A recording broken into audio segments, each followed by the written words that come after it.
Hi, it's Miss Barnhart. Today, let's continue our discussion of ecology by taking a look at succession. Even when a climate remains stable from year to year, communities have a tendency to change over time from simple to complex in a process known as succession. Primary succession occurs the first time an area is inhabited by living organisms. The first species to arrive, the pioneer species, can grow on bare rock and help create soil.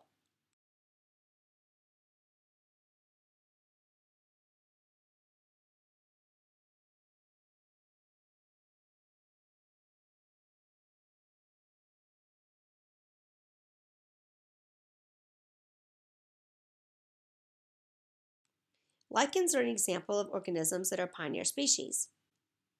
As they inhabit bare rock, they secrete acids that reduce the pH of the area and break down rock to build soil. Mosses arrive next and help build up other nutrients that enrich the soil. The changing soil supports more plant life, which then leads to changing animal species. Grasses and plants that thrive in sunlight move in.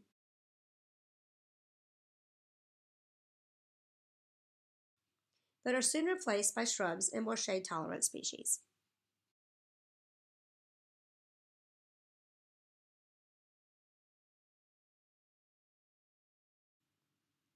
Eventually, a climax community arises, which will have the characteristic plant and animal species we associate with the biome.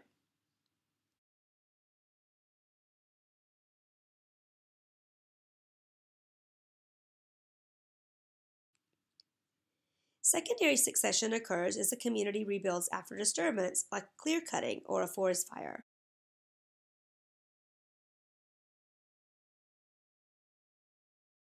Most of us are familiar with this process.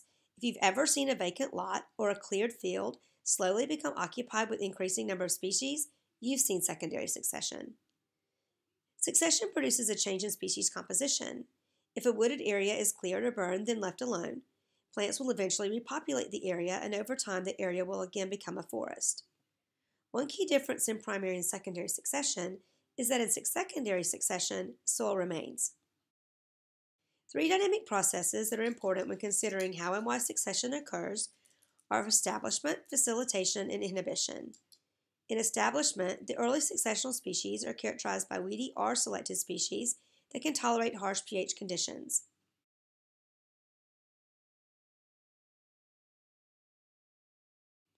In facilitation, the R-selected species institute change in the habitat which favors more K-selected species.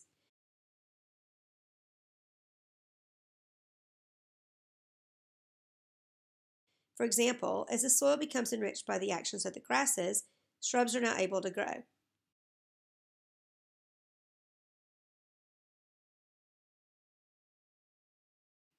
In inhibition, the changes that occur in the environment may favor one species while limiting the success of another.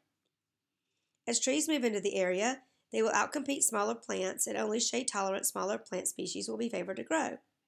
In general, as succession progresses, K-selected species replace R-selected species and species richness increases.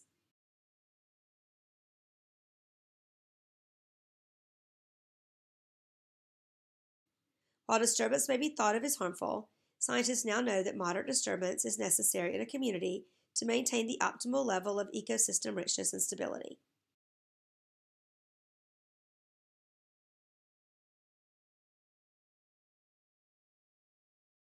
For example, some ecosystems depend on fire to return nutrients to the soil. Some plant seeds will not germinate unless exposed to heat, so fire is essential to the maintenance of the ecosystem. That's succession. I hope it's helpful.